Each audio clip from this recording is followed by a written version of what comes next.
candidate governor, and I sponsored this ad. Tonight, we're on the scene of the deadly church shooting right here in Texas. The chilling details just now emerging.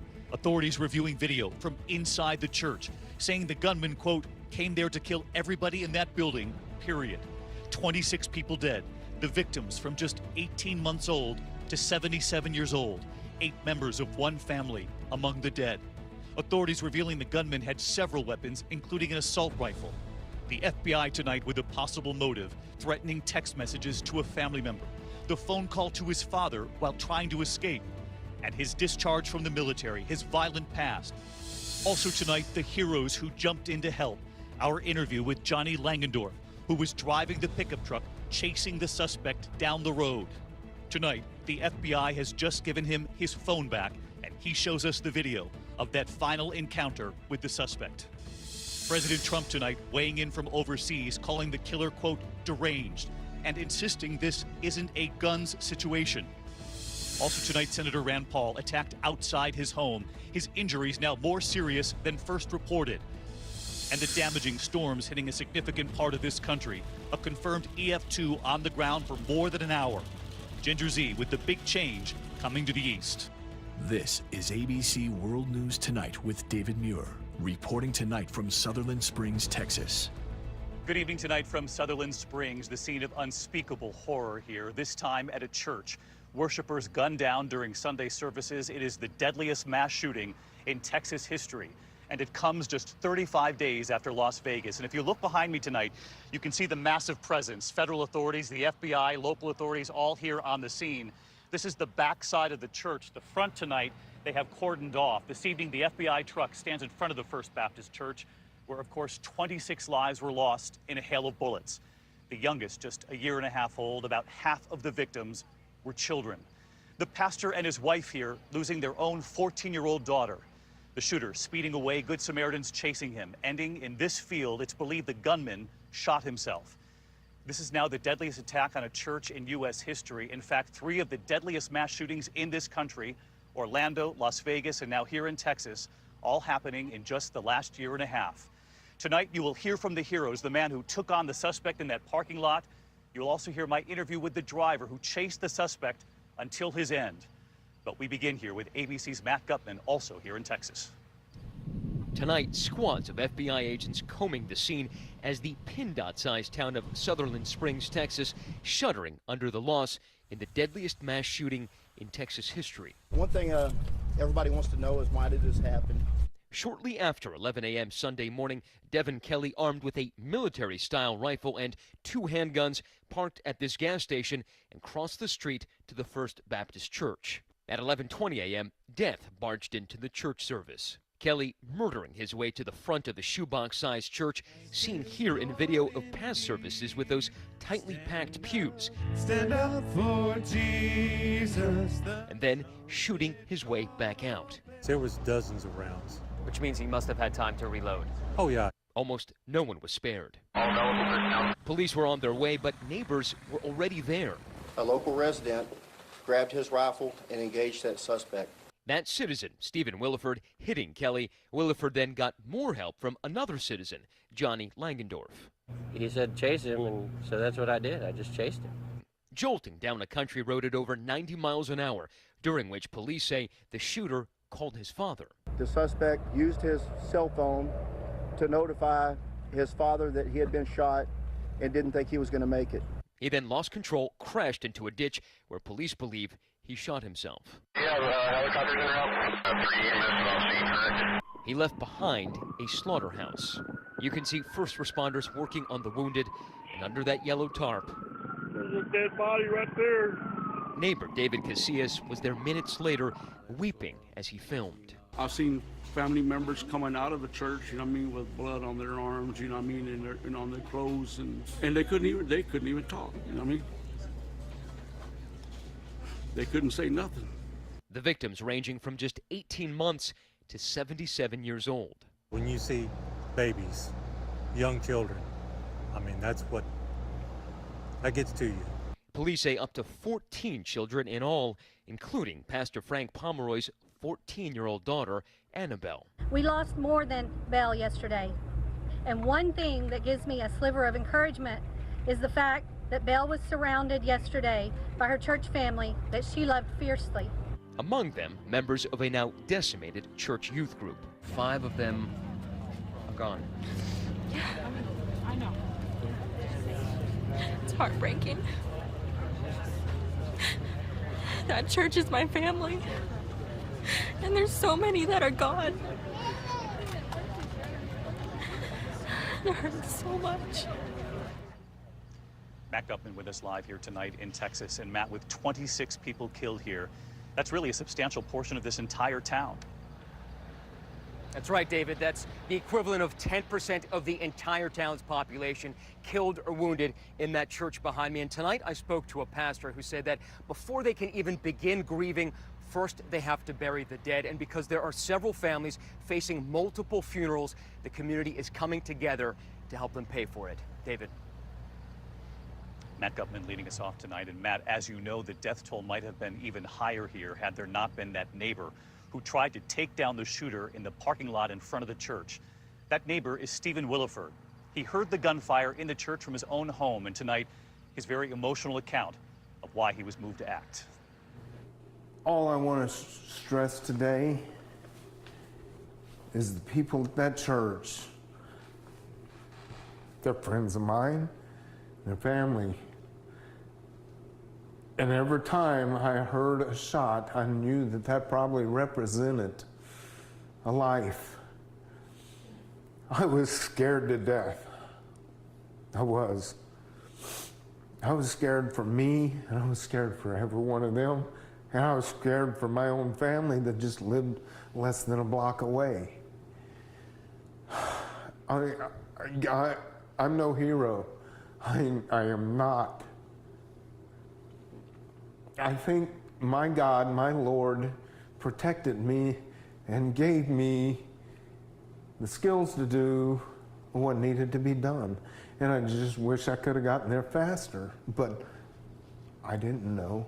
I didn't know what was happening. Stephen Williford tonight, and when the gunman took off from the scene here at the church in his vehicle, Stephen then jumped into a pickup truck at that intersection. He told the driver, Johnny Langendorf, to chase after him, and they did. Tonight we've learned the FBI has just given Johnny his phone back with the video he took on that phone when this ended about 12 miles from here with the suspect dead. And just a short time ago, Johnny showed me the video on his phone. So he jumps in the other side. Yes. Johnny Langendorf was driving his pickup truck home when he came to that intersection in front of the church. He witnessed that hero neighbor trying to take the suspect down in the parking lot, both of them aiming at one another. He jumps into your truck, Johnny, and what does he say to you? He says, he just shot up the church, chase him, follow him. I said, let's go. They travel about a dozen miles chasing the suspect, speeds of 90 miles per hour in and out of traffic. And inside Johnny's truck, the hero neighbor who tried to take the gunman down at the scene, now describing what he saw. He was worried about his friends. He's like, don't let him get away. I wasn't going to let him get away. So you're on the phone as you're driving to try to keep Yes. up with this guy? Yes. Calling 911? Yes. Did you have any idea at that point it was more than 20 people? No, I didn't have a clue what it was. I mean, he's telling me this as he's getting in my truck. There's no thinking about that. You just do. Tonight, inside his pickup, the cell phone the FBI has just given back to Johnny. On that phone, he recorded the final moments on that roadway. The suspect driving over the left-hand side of the highway. They did not know if he was dead or alive. So you can see the police moving in right there. Yes. There was no clear sight from where I had to be for traffic. That's when you guys don't realize whether he's dead or alive. Correct. They would find him over the side of that highway inside his vehicle, dead. But not after killing so many in this community. Among them, 3 generations of one Texas family, the Holcombs. Brian Holcomb, an associate pastor at the church, was guest speaker that morning. Here together with his wife of 4 decades, Carla Holcomb, also killed in that church.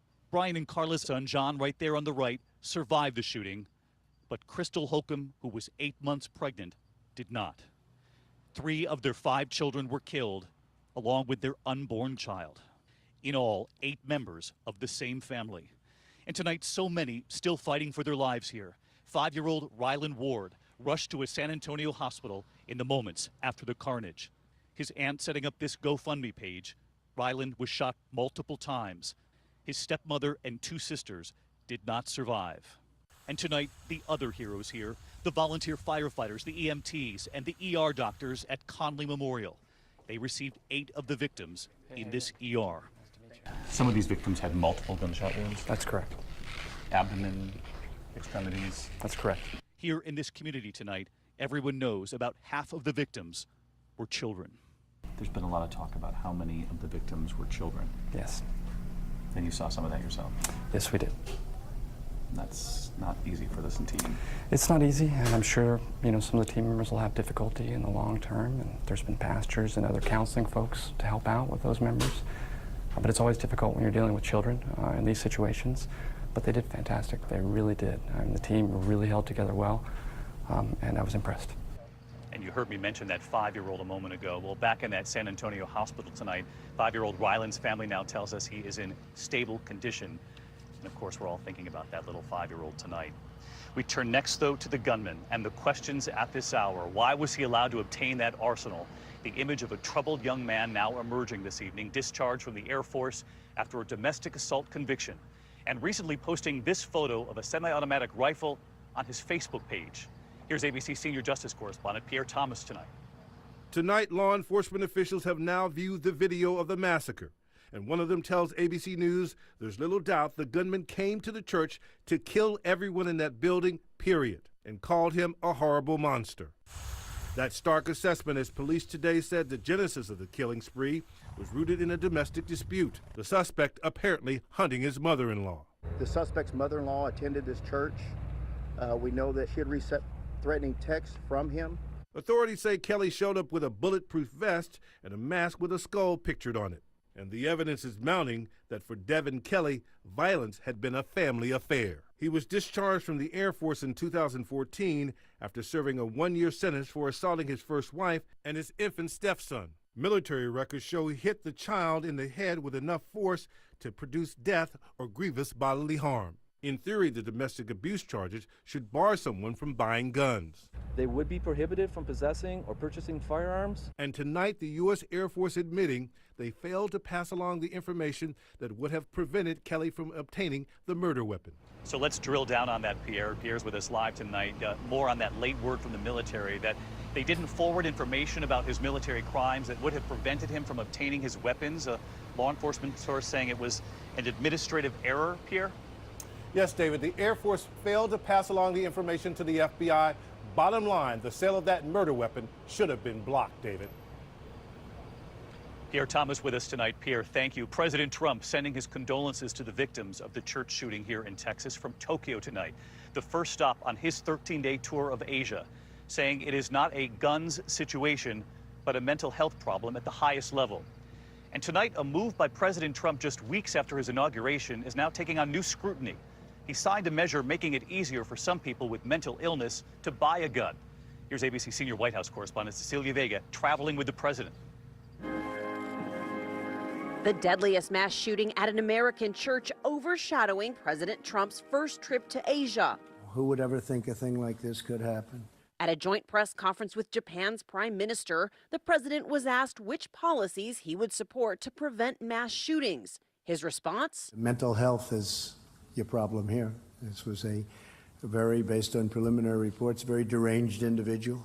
A lot of problems over a long period of time. But shortly after the president took office, he signed a measure rolling back a regulation that made it harder for some people with mental illnesses to purchase guns. Critics said the rule, which affected about 75,000 people, violated the Second Amendment. In Tokyo, the president said now is not the time to talk about gun control. This isn't a guns situation. I mean, we could go into it, but it's a little bit soon to go into it. But fortunately, somebody else had a gun that was shooting in the opposite direction. Otherwise, it would have been as bad as it was. It would have been much worse. But this is a mental health problem at the highest level. Too soon. He said the same thing in the wake of last month's Las Vegas massacre, despite his immediate call for changes in immigration policy in the wake of last week's truck rampage in New York City. Hours after that attack, he tweeted, "I have just ordered Homeland Security to step up our already extreme vetting program."